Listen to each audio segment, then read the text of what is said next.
One of the best and simplest ways to work on addressing breathing mechanics is in this Hooklying, the Hooklying position, which essentially just means you're laying on your back with your knees bent. So what we want to do and really look at with this position is first almost do an audit to see where your breath is coming from. So if you sit there, put a hand on your belly, hand on your chest, and just breathe comfortably. You want to see, okay, where is that breath coming from? Is it very over dominant through the chest? Is that chest and shoulders raising up, and is that where your breath is coming from? Is it mostly only in the belly, or is it equal between the chest and the belly at the same time?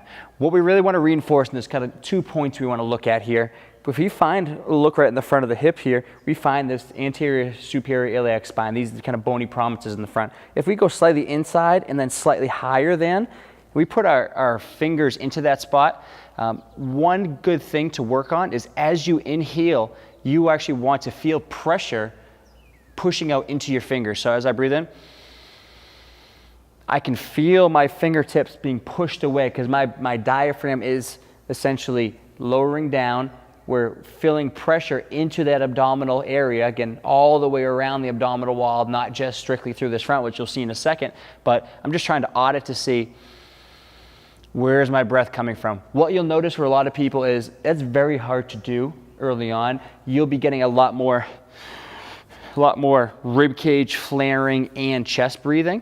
And then it's something to really use to reinforce that proper mechanics of getting the breath, getting that diaphragm to move properly, to depress towards the pelvic floor and to get air towards that abdominal wall. Okay. Next thing we're going to look at is, are we breathing laterally, or is this abdominal wall expanding laterally to the side? Okay. Another challenging concept here for many people early on. So same thing, pressing into the side. I'm feeling the top of my pelvis here, the iliac crest, and I'm going just a little bit higher. So I'm between the pelvis and the side of the rib cage.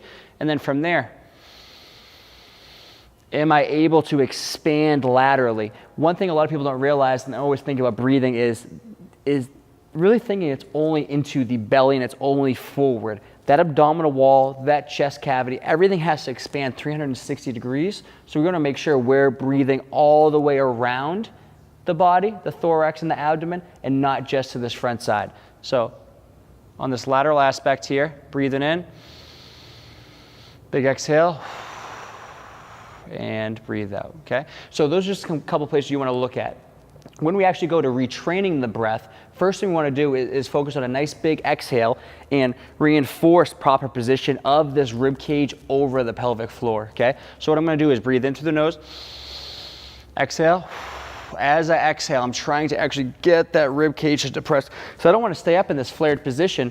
That's not proper positioning of the rib cage over the pelvis. I'm going to exhale, use that breath to let everything out of the lungs, rib cage become a little more mobile there and be able to compress. Okay, that's a better position there for me. And then I want to go into, can I maintain that position, and just with the minimum amount of activity, using the abdominals to hold that rib cage down so that's not coming out of position. And then can I find those 2 points? Can I maintain position of the rib cage as I check anterior, inferior, and laterally on the core? And am I able to breathe through there without breathing too much through the chest, okay? So it should be equally between the chest, expanding out, not up, and around that abdominal wall, moving out in 360 degrees, but using those points as a point of reference.